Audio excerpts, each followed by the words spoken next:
Hi everyone. বেশ কিছুদিন ধরেই ওয়েদারটা বেশ ঠান্ডা ঠান্ডা এবং বাইরে বৃষ্টিও হচ্ছে। সেই জন্য মাকে বললাম, মা আজকে লাঞ্চে ভাত না তৈরি করে অন্য কিছু করো। তাই সোজা কিচেনে গিয়ে ভাতের হাঁড়ির ঢাকনা খুলতেই দেখি মা আজকে তৈরি করেছে গরম গরম খিচুড়ি। তোমাদের আর কার কার বৃষ্টির দিনে খিচুড়ি খেতে ভালো লাগে অবশ্যই কমেন্টে জানিও। এবং তার সাথে যদি গরম গরম বেগুন ভাজা হয় তাহলে আর কি চাই। সত্যি বলতে খিচুড়ির সাথে বেগুন ভাজার কম্বিনেশনটা দারুণ লাগে এবং সাথে যদি একটু ঘি হয় তাহলে পুরো জমে যায়। এবং আমি সেই জন্য চটপট থালা নিয়ে বসে পড়েছিলাম খিচুড়ি খেতে। মা সত্যিই দুর্দান্ত বানিয়েছিল।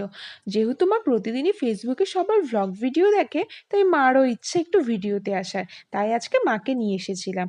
এবং মা আজকে আরও একটি জিনিস বানিয়েছিল, কী বলতো, মিষ্টি দই। এটি কিভাবে বানালো নেক্সট ভিডিওতে আসছে। আজকের ভিডিও এই পর্যন্তই।